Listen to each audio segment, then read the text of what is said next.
Ladies and gentlemen, what I have for you today are all of the Dark Ops challenges in Call of Duty Black Ops 6 Zombies, and I'm going to show you how to do a lot of the most challenging ones in the game. Not only am I going to give you the requirements and criteria for completing all of these secret Dark Ops challenges, but I'm also going to show you some battle-tested ways to get these done, because I went and did a lot of the most difficult ones myself, just to give you guys some tips. So I'm going to show you what they are, and also some ideas on how to complete them. Now, some of these Dark Ops challenges are pretty self-explanatory. Like, you know, I don't really need to tell you how to do them. They're pretty obvious, but at the same time, there's some other ones that are very difficult. Even though these are Dark Ops and they're supposed to be some of the most challenging ones in the game, they vary so widely in terms of difficulty that some of you will probably find these harder than others. But still, I went and found strategies that are viable and workable for a lot of these really tough ones in the Dark Ops lineup. So just leave a like on the video if this helps you at all, and consider subscribing for more Black Ops 6. But let's get started with our first Dark Ops calling card. This is called Another Round, and the requirement is just to reach round 100. This can be on any map, and I'm going to say the easiest way to do this is play normally with your Wonder Weapon, either on Liberty Falls or Terminus, up until about round 45 to 50, and then basically all you need to do is start buying mutant injections and just keep crafting them again and again. You'll also be given mutant injections from manglers themselves, and at a certain point in the game, you have enough scrap and you have enough manglers spawning in per round that you can kind of just self-sustain the strategy. High rounds are kind of weird in this game, and I really think that you just need to rely on mutant injections or chopper gunners. Now, it's worth noting that you do need to be a certain level to craft these. Like, I think you got to be 38 or 39 for a mutant injection and around upper 40s for a chopper gunner, so make sure you're at least high enough level or you've permanently unlocked them. Either way, that's probably the easiest way to get round 100. Now, coming up next, we have Invincible. This is just reach round 30 without going down. This one's not too hard. I think most people will be able to manage this for the most part. You can do the solo or co-op, but it's just reaching round 30 without taking it down. That isn't too hard, if I'm being honest. Next up, we have one that is absolutely foul. It is diabolical. It's called Well, That Was a Waste, and in order to get this, you need to get downed within 10 seconds of consuming a perkaholic gobblegum. And yes, I'm not joking. Treyarch is heavy trolling with this one. You just have to get a perkaholic and immediately waste it. So that's, if you got an extra perkaholic that you can throw away, I mean, you'll get a Dark Ops calling card for it, but yes, that is the requirement. Moving on, we have Reaper of the Undead, which is simply killing 1 million zombies. Obviously not in a single game, that's impossible, but over the lifespan of your entire career. Now, 1 million kills is a lot, but it's definitely attainable, and that goes in tandem with high rounds. I would say the most efficient way to probably get this, if you just want to beeline it for this calling card challenge, is to simply high round on Liberty Falls as much as you can. That's probably the way to farm up the most kills with the most amount of time efficiency, I would say. You can obviously high round Terminus, and there are fast strats on there too, but I would say Liberty Falls is probably going to be the quickest. But just 1 million over the lifespan of your career. So this one's going to be a long one to get, but you can eventually acquire it. Moving on, next we have Armed to the Teeth, which is have 3 Pack-a-Punch level 3 legendary rarity weapons with ammo mods and 8 perks active. So this means both your primary and secondary weapon need to be upgraded fully with an ammo mod, and don't forget about your knife. A lot of people forget you can not only pack-a-punch your knife, but upgrade the rarity of it as well. So all 3 of those need to be fully upgraded, and your knife also needs an ammo mod. So don't forget about that very important detail. But and then once you have that and all perks active, you should be given this calling card. Up next is Strike, and this is get a 300 score while bowling at Liberty Falls. Now, there's an Easter egg in order to access bowling on this map. If you don't know how to do this, I'll have a video linked in the description that will show you how to access this Easter egg. But essentially, you need to hit zombies with a bowling ball, and it's not exactly the traditional rules of bowling. You're not even trying to hit pins, and you don't have 10 frames. You just have a time limit to throw as many bowling balls as possible and hit zombies. Now, obviously, you want to charge up your ball and strike as many as you can to kind of line them up. A little strategy I like to do is wait for them to clump up on either the left or right side, and then as they sort of turn around, they can, you know, line up very well, and either that or you can just start chucking them down the lane as fast as you possibly can, and if you bowl really well, you should be able to hit a 300. This is fairly challenging, I would say, but I think you'll start to get the hang of how to bowl in Liberty Falls after a couple of tries. Don't expect to get it on your first go around, but after a few games, I think you'll start to understand how it works. Next up, we have Gummed Up, which is consume 25 gobblegums in a single match. So in order to obtain this one, I recommend just putting all blue gobblegum on your pack. These are the easiest to acquire. They're the least rare, basically like your trash stash, and you can kind of just, you know, keep cycling through. Make sure you have enough gobblegum, by the way.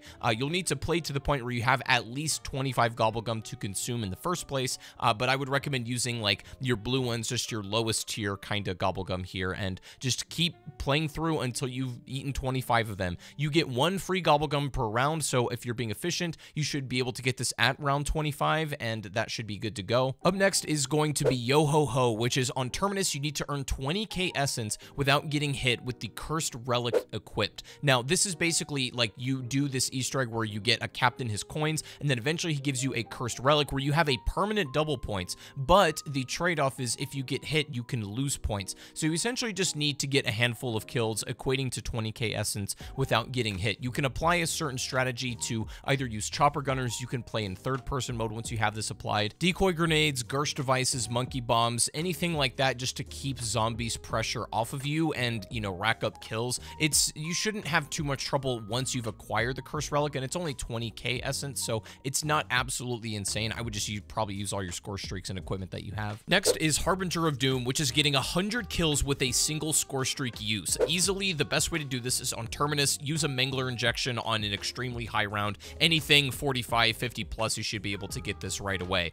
Zombies die when they touch you, so you'll be able to farm this one. Moving on is Light 'em Up. Using the big game augment for Napalm Burst, kill 10 ignited elite zombies in a single match. I would say this is probably going to be easiest on Terminus, and this obviously requires you to have the Napalm Burst big game augment unlocked. So if you haven't already gone through a lot of your augment upgrades, I would say that now is the time to do so. Just make sure you have this one ready and available, and put this on something like a shotgun or a high-powered bullet weapon, and you should be good to go, no problem. You just end up killing them with Napalm Burst, essentially, and then eventually you'll be given this challenge. Next up is Good Enough, which is reach round 20 with only your starting loadout and no upgrades. Now, I hear this one is glitched at the moment. For this one, I would either wait for a patch to come out to fix this, or you can join a friend apparently at round 19 and then flip to 20, and apparently this works, but this one does seem to be bugged at the moment, so hopefully it gets patched out soon.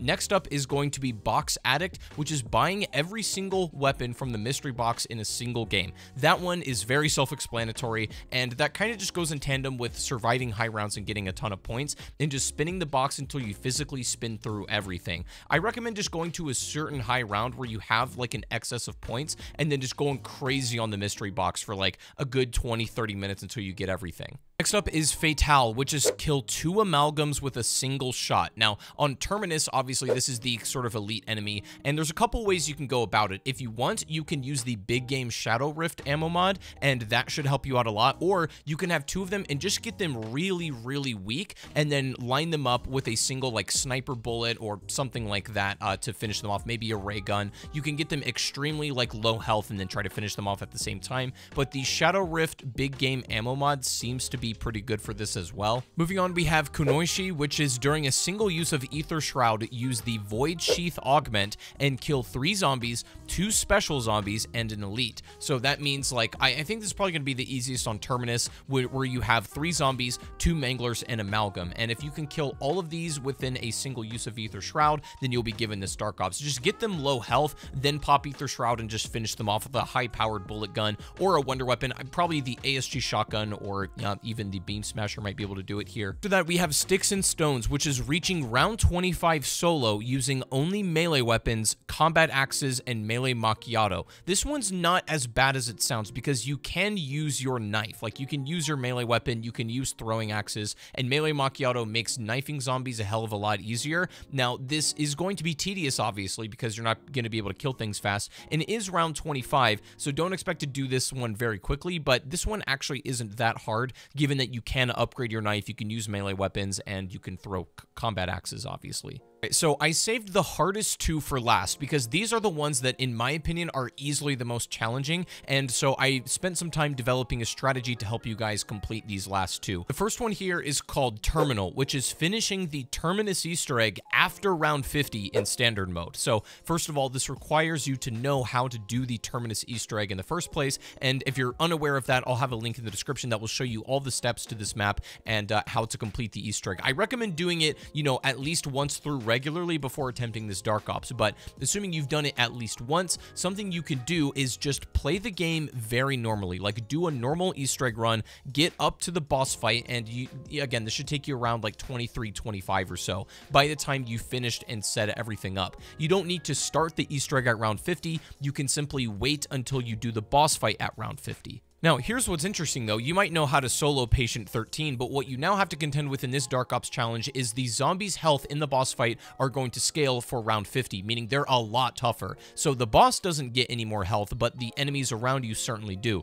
You're going to notice they're much, much harder to kill than if you were playing this on a lower round. So you do have to account for that. One of the things I recommend is taking a mutant injection or a Hellstorm missile in, or even a chopper gunner, because for phase 3, when he's doing the wipe attack, realistically, I don't think you have enough firepower to fight off the amalgams to be able to duck behind the crates to avoid his wipe attack. So I like to temporarily go invulnerable for a little bit. This is easily one of the most challenging Dark Ops calling cards ever. Doing this boss on a high round is definitely no joke, and I recommend at least practicing it maybe once or twice on a low round, just so that you understand the boss fight. Like I said, the boss doesn't get any harder, but the enemies around it do, and that makes a world of difference. So I recommend bringing in Gersh devices or monkey bombs, anything to keep pressure off you, especially when he's in phase 3, because that's kind of make or break for this fight. But if you do manage to complete it, then congrats, you are an absolute king, and that's one of the hardest ones we have here. Next is Liberated, which is complete the Liberty Falls quest in under 30 minutes in standard mode.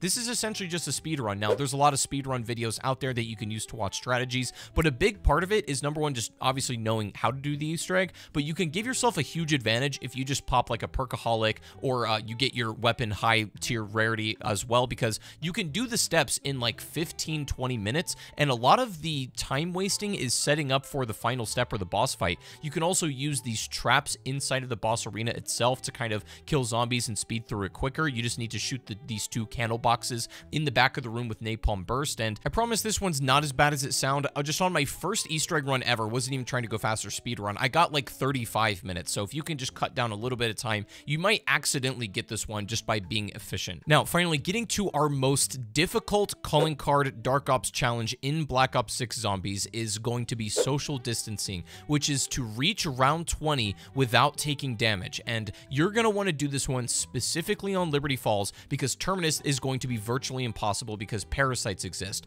But obviously on Liberty Falls, we have vermin and they don't shoot projectiles at you. But you're going to want to do this in the spawn room over here on Terminus. And I'm also going to recommend that you play in the third-person perspective view. I know that's not common for a lot of us zombie players, but I recommend going third person for this one because it's going to make your awareness around you a lot better, and that's easily what you can't get hit a single time. And I also recommend staying away from the back section of the spawn where that, like, you know, vibrating thing is that damages you, because that will also count. You don't want cars to explode on you. You don't want to get hit by a single damn thing. But basically, our strategy here is to use the ASG shotgun. We're going to run little trains around here for the first couple of rounds and just kill zombies, and being aware of our surroundings and just being careful. You shouldn't have too much trouble here in the first couple of rounds. What we're going to do, though, is go ahead and buy stamina, because this is important for our movement and getting away from zombies. This is going to be the only perk you'll need for this entire challenge, but we're going to spend the rest of our salvage and points trying to upgrade our weapon as much as possible to at least blue rarity, if not purple,